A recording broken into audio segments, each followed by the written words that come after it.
ഈ ദുരിതാശ്വാസ പ്രവർത്തനത്തിൻ്റെ ചുക്കാൻ പിടിക്കുന്ന കേരളത്തിലെ റവന്യൂ മന്ത്രി കെ രാജനാണ് ഇപ്പോൾ നമ്മോടൊപ്പം ഉള്ളത്. മിനിസ്റ്റർ, രൂക്ഷമായ സാഹചര്യം ഇപ്പോഴും തുടരുകയാണ്.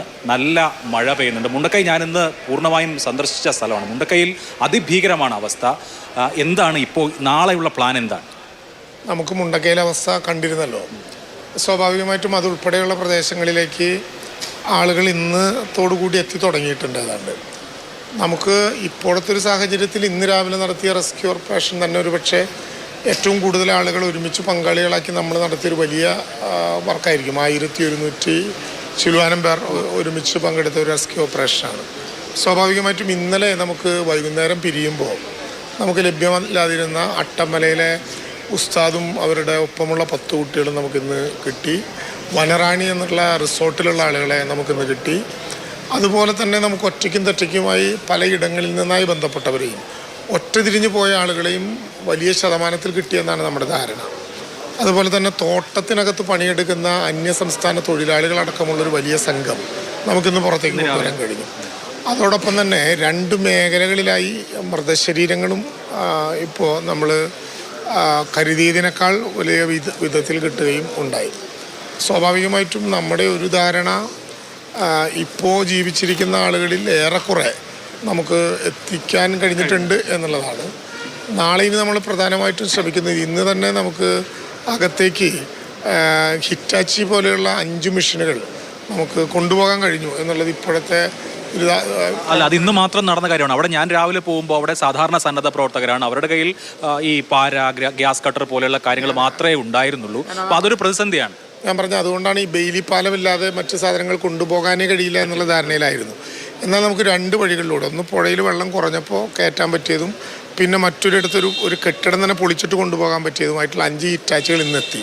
ഇപ്പോൾ ബെയിലി പാലത്തിൻ്റെ നിർമ്മാണ പ്രവർത്തനങ്ങൾ നമ്മളെല്ലാവരും കണ്ടതുപോലെ ഇന്ന് ആരംഭിക്കുകയും ചെയ്തു. അത് നാളെ പൂർണ്ണമാവുമോ? നാളെ പൂർണ്ണമാകും. നാളെ ഉച്ചയ്ക്ക് മുമ്പ് 11 മണി എന്നാണ് നമ്മൾ സമയം പ്രതീക്ഷിക്കുന്നത്. എന്നാലും എതിർ കാലാവസ്ഥ ഉണ്ടെങ്കിലും നാളെ ഉച്ചയ്ക്ക് മുമ്പ് പൂർണ്ണമായും പൂർത്തിയായി നമുക്കപ്പുറത്തേക്ക് വലിയ വാഹനങ്ങൾ കൂടി കടത്താൻ കഴിയും. അതോടുകൂടി നമ്മൾ നാളെ ആരംഭിക്കാൻ പോകുന്നൊരു പ്രധാനപ്പെട്ട കാര്യം, നേരെ താഴത്തോട്ട് പോയിട്ടുള്ള വീടുകളുടെ മേൽക്കൂരകൾ ഉൾപ്പെടെ പൊന്തിച്ച് അതിനകത്തേക്ക് കിടക്കാൻ ഏതെങ്കിലും സാധ്യതയുണ്ടോ, ഇത്തരം സ്ഥലങ്ങളിൽ കുടുങ്ങി കിടക്കുന്നവരുണ്ടോ, മരങ്ങളിൽ വന്ന് തടഞ്ഞു നിൽക്കുന്നവരുണ്ടോ, JCB ഉൾപ്പെടെയുള്ള മാർഗങ്ങൾ ഉപയോഗിച്ചുകൊണ്ട് മണ്ണിൽ നിന്നെടുത്ത് മാറ്റാൻ കഴിയുന്ന ആളുകളുണ്ടോ, ഈ വിധത്തിലുള്ള പ്രവർത്തനങ്ങൾക്കാണ് നാളെ ഇപ്പോൾ നമ്മൾ പ്ലാൻ ചെയ്യുന്നത്. ഇന്ന് വൈകുന്നേരം ഏതാനും സമയങ്ങൾക്കകം നമ്മളിപ്പോൾ നിൽക്കുന്നത് കളക്ട്രേറ്റിലാണല്ലോ. മീറ്റിങ്ങുകളിൽ നാളെ നടത്തേണ്ട റെസ്ക്യൂ ഓപ്പറേഷനുകളുടെ പൂർണ്ണമായിട്ടുള്ള പ്ലാൻ നമ്മൾ തയ്യാറാക്കും. അത് ഒരു പ്രധാനപ്പെട്ട വിധത്തിൽ നാളത്തെ ഒരു നല്ല ശതമാനം മുന്നോട്ട് പോകാൻ കഴിയുന്ന വിധത്തിൽ കൊണ്ടുപോകും. അതോടൊപ്പം തന്നെ നാളെ ബഹുമാനപ്പെട്ട മുഖ്യമന്ത്രി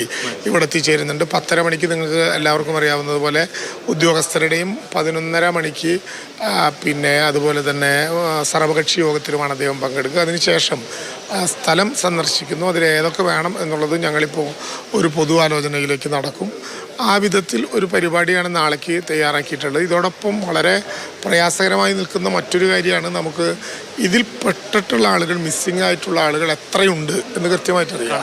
സത്യം പറഞ്ഞാൽ ഇപ്പോഴും അതിൻ്റെ പൂർണ്ണമായ കണക്ക് നമുക്ക് ലഭ്യമാകുന്നില്ല. കണക്ക് കിട്ടാനുള്ള 2 പോംവഴി, ഒന്ന് പരാതികളും ഒന്ന് മിസ്സായവരെ കുറിച്ച് പോയവർ നടത്തിയ അഭിപ്രായ പ്രകടനങ്ങളുമാണ്. അതുകൊണ്ട് മാത്രം പൂർണ്ണമാകും. ഇന്നിപ്പോൾ ഞാൻ കണ്ട ഒരു കാഴ്ചയെ, ബന്ധുക്കൾ അവിടെ നിൽക്കുന്നുണ്ട്. ഇത് സുദേവന്റെ വീടാണ്, ഇവിടെ 5 പേരുണ്ടായിരുന്നു, ഈ 5 പേരും മണ്ണിലുണ്ടെന്ന് പറയുന്നു. അപ്പുറത്ത് 3 ആൾ, ഒരു അച്ഛനും അമ്മയും മകനും ഉണ്ട് എന്ന് പറയുന്നു. ഇങ്ങനെ ആളുകൾ ചൂണ്ടിക്കാണിച്ചു കൊടുക്കുന്നത്. പക്ഷേ ഈ എക്സ്കവേറ്റർ പോലെയുള്ള സംവിധാനങ്ങൾ ഇല്ലാത്തത് കൊണ്ട് അങ്ങനെ ആ നിലയ്ക്ക് ബോഡി കിട്ടാനും പറ്റുന്നില്ല. അപ്പോൾ ദേവന്റെ വീട്ടിൽ നിന്ന് ചെറിയ ചില റിക്കവറികൾ ഉണ്ടായിട്ടുണ്ട്.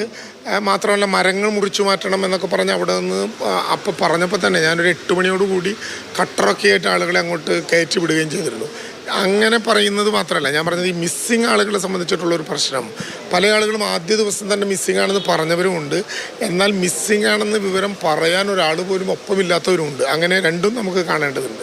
സ്വാഭാവികമായിട്ടും ഇപ്പോൾ നമ്മൾ റേഷൻ കാർഡ് കൂടി കൂട്ടിച്ചേർത്തുകൊണ്ട് ഒരു സമഗ്രമായിട്ടുള്ള വിവരശേഖരണം, ആ മേഖലയിലുള്ളവരെത്ര, അതിൽ ക്യാമ്പുകളിലുള്ളവർ, അതുപോലെ തന്നെ ആശുപത്രിയിലുള്ളവർ, മറ്റു വല്ലയിടത്തേക്കും മാറിപ്പോകേണ്ടി വന്നിട്ടുള്ളവർ, മരണപ്പെട്ടവർ, ഇത് 4 കൂടി കൂട്ടി വെച്ചുകൊണ്ട് ആകെയുള്ള കണക്കിൽ നിന്ന് മാറ്റിയാൽ മാത്രമേ യഥാർത്ഥത്തിൽ പറഞ്ഞാൽ ദുഃഖകരമാണ് ഈ പറയുന്നതെല്ലാം, എന്നാലും യഥാർത്ഥത്തിൽ നഷ്ടപ്പെട്ടവരുടെ കാര്യം മനസ്സിലാകുകയുള്ളൂ. ഇപ്പോൾ ക്യാമ്പുകളിലുള്ള ഒരുപാട് ആളുകൾ, രാവിലെ ഞങ്ങളെല്ലാം ക്യാമ്പുകൾ സന്ദർശിക്കുമ്പോൾ ഞങ്ങളുടെ ഇന്ന ആളുകളെ കാണാനില്ല എന്ന വിവരങ്ങൾ ലഭ്യമാകുന്നുണ്ട്. നേരത്തെ നിങ്ങൾ പറഞ്ഞതുപോലെ ഒപ്പം വന്ന് ഈ സ്ഥലങ്ങൾ കാണിച്ചു തരാൻ തയ്യാറാകുന്നവരുണ്ട്. അപ്പം നാളെ ഈ ബെയിലി പാലം കൂടി വരുന്നതോടെ ഇന്ന് ഇപ്പോൾ അങ്ങോട്ട് നിങ്ങൾ പോയി എന്ന് പറഞ്ഞാൽ വളരെ സാഹസികമായ പ്രവർത്തനത്തിലൂടെ ആയിരിക്കും പോയത്. തിരിച്ചിറങ്ങാൻ വലിയ പ്രയാസമായിരിക്കും. മാത്രമല്ല ഇന്ന് വൈകുന്നേരം ഭാഗ്യത്തിന് നിങ്ങൾ ഇറങ്ങിയതാണ്. ഇന്ന് വൈകുന്നേരം ഇടക്കാലത്ത് വെള്ളം പുഴയിൽ വല്ലാതെ കൂടിയതോടുകൂടി ഒരു പ്രതിസന്ധി ഉണ്ടായത് നിങ്ങൾക്കറിയാം. വലിയ സാഹസപ്പെട്ടാണ് മാതൃഭൂമി ഉൾപ്പെടെയുള്ള സംഘങ്ങൾ അതിനകത്തേക്ക് പോയതെന്ന് ഞങ്ങൾക്കറിയാം. ഈ അങ്ങനെയല്ലാതെ കൊണ്ടുപോകാൻ കഴിയുന്ന ആളുകളെ കൂടി കൊണ്ടുപോയി നേരത്തെ ഇവിടെ പറഞ്ഞ പോലെ സുദേവന്റെ കാര്യം പറഞ്ഞ പോലെ മസ്ജിദിന് നേരെ എതിർവശത്തുള്ള സ്ഥലത്ത് താന്നുപോയ വീട് കാണിച്ചു തന്നതുപോലെ ഓരോരോ കേന്ദ്രങ്ങളിൽ ഇന്ന സ്ഥലങ്ങളിൽ എന്നുകൂടി അവർ കാണിച്ചു തരുന്നതിൻ്റെ അടിസ്ഥാനത്തിൽ കുറച്ചുകൂടി കാണാൻ കഴിയും. ഇപ്പം മുണ്ടക്കയുടെ ഒരു ചിത്രം കണ്ടല്ലോ, കണ്ണേ മടങ്ങുക എന്ന് പറയും വിധം ഏതാണ്ട് പറയാൻ പാടില്ല എങ്കിലും ഏറ്റവും കഠിനമായ വരൾച്ചയുടെ കാലത്തോ അല്ലെങ്കിൽ അത്തരം പ്രയാസത്തിലെ കാലത്തോ ഭാരതപ്പുഴ നിറഞ്ഞു നിൽക്കുന്നത് പോലെ അവിടെ ഉണ്ടായിരുന്ന ഒന്നും മണ്ണിൻ്റെ പുറത്തേക്ക് തല ഉയർത്തി കാണാൻ പോലും പറ്റാത്ത വിധത്തിൽ വിജനമാക്കപ്പെട്ട വളരെ ഗുരുതരമായിട്ടുള്ളൊരവസ്ഥയുണ്ട്. അപ്പോൾ അതുകൂടി കണ്ടെത്തി വളരെ അപൂർവമായെങ്കിലും ബന്ധുവീടുകളിലേക്കൊക്കെ രക്ഷപ്പെട്ടു പോയവരുണ്ട്, വളരെ അപൂർവമായവർ.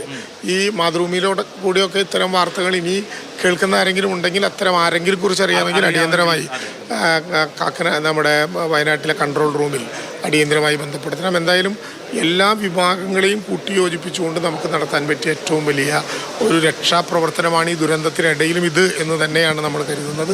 ഇന്നലെ നമ്മൾ കണ്ട ഏറ്റവും വലിയ അവസ്ഥ, ഇന്നലത്തെ സ്ഥിതിയല്ല ഇപ്പോൾ, ഇന്നലെ വലിയ അവസ്ഥ ഈ മസ്ജിദിൻ്റെ മുമ്പിൽ ഇന്ന് നിങ്ങൾ കണ്ട ഈ മുണ്ടക്കയിൽ, പിന്നെ റിസോർട്ടിൽ, ബംഗ്ലാവിൽ, ഇങ്ങനെ പല കേന്ദ്രങ്ങളിൽ നിന്നായി ശബ്ദം പുറത്തേക്ക് വരും, ഫോൺ സന്ദേശം വരും, പക്ഷെ അങ്ങോട്ടെത്താനാകുന്നില്ല. ഈ വിധത്തിൽ സ്കാറ്റേഡായി പല കേന്ദ്രങ്ങളിൽ കടന്നിരുന്ന ആളുകൾ, ഞങ്ങളുടെ ആദ്യത്തെ ലക്ഷ്യം ഇന്നലെ രാത്രിയാകുന്നതിന് മുമ്പ് അവരെ പുറത്തിറക്കുക എന്നുള്ളതാണ്. കാരണം പുലർച്ചെ 2 മണിക്ക് പെട്ട ആളുകളാണ്. അതിലൊരു 486 ആളുകളെ ആ വിളിക്ക് പുറത്താക്കാൻ വന്നതുകൊണ്ട് ഒരു ഗുണമുണ്ടായത്, അല്ലെങ്കിൽ വല്ലാത്തൊരു പത്തറ്റിക് കണ്ടീഷനിൽ അവർ മാറുമായിരുന്നു. അതിന് മാറ്റാൻ കഴിഞ്ഞെങ്കിലും ഇപ്പോഴും ക്യാമ്പുകളിലും ആശുപത്രികളിലും ഒക്കെ പോകുമ്പോൾ കാണുന്ന കരച്ചിലുകൾ, ചിലയിടങ്ങളിൽ വളരെ കൂളായി ആളുകളോടൊക്കെ സംസാരിച്ചിരിക്കുന്ന ആളുകളായിരിക്കും. ഇന്ന് ഞങ്ങൾ ഗവൺമെൻറ് ഹയർ സെക്കൻഡറി സ്കൂളിൽ പോയപ്പോൾ ഞങ്ങൾ മുമ്പിൽ വെച്ചിട്ടാണ് ഒരു അമ്മ അറിയുന്നത് 8ാം ക്ലാസ്സിലായിട്ടുള്ള മകള് നഷ്ടപ്പെട്ടു എന്നുള്ള യാഥാർത്ഥ്യം അറിയുന്നത്. അപ്പോൾ അങ്ങനെയുള്ള പൊട്ടിക്കരച്ചിലുകളും പ്രയാസങ്ങളും നല്ല കൗൺസിലിംഗ് ഉൾപ്പെടെ ഒരുപാട് മാർഗങ്ങൾ നമുക്ക് ആ കാര്യത്തിൽ. കൂടുതൽ സേനയോ അല്ലെങ്കിൽ കൂടുതൽ സന്നാഹങ്ങളോ ആവശ്യമുണ്ടോ, അങ്ങനെ ഒരു ചിന്തയുണ്ടോ? സേനയും സന്നാഹങ്ങളും അല്ല ആവശ്യം. ഇപ്പോൾ ഉള്ളവരെ ഫലപ്രദമായി വിനിയോഗിച്ചുകൊണ്ട് ഇന്നിപ്പോൾ 4 സ്ക്വാഡുകളായിട്ടാണ് നമ്മൾ തെരച്ചിൽ നടത്തിയത്. നാളെ കുറച്ചുകൂടി വിപുലമായ വിധത്തിൽ കൂടുതൽ അംഗങ്ങളെ, ഇപ്പോൾ സേനയൊക്കെ നല്ലതുപോലെ വന്നിട്ടുണ്ട്. 1170 സേനാംഗങ്ങൾ അംഗങ്ങളായിട്ടുള്ളൊരു വലിയ മൂവ്മെൻറ്റാണ് നടത്തിയത്. അതിന് പുറമെ വീണ്ടും ഇന്ന് 131 ആളുകൾ പങ്കെടുത്ത ഋഷിയുടെ നേതൃത്വത്തിലുള്ള സംഘം തിരുവനന്തപുരത്ത് നിന്ന് വന്നിരിക്കുന്നു, ബാംഗ്ലൂരിൽ നിന്ന് ബെയിലി പാലത്തിന്. അപ്പോൾ സേനാംഗങ്ങളൊക്കെ ഏതാണ്ട് നമുക്ക് ആവശ്യത്തിലും കൂടുതൽ അല്ലെങ്കിൽ ആവശ്യത്തിലധികം ആളുകളുണ്ട്. അവരെ കൃത്യമായി വിനിയോഗിക്കുക എന്നുള്ളതാണ് ഇനിയുള്ള ലക്ഷ്യം.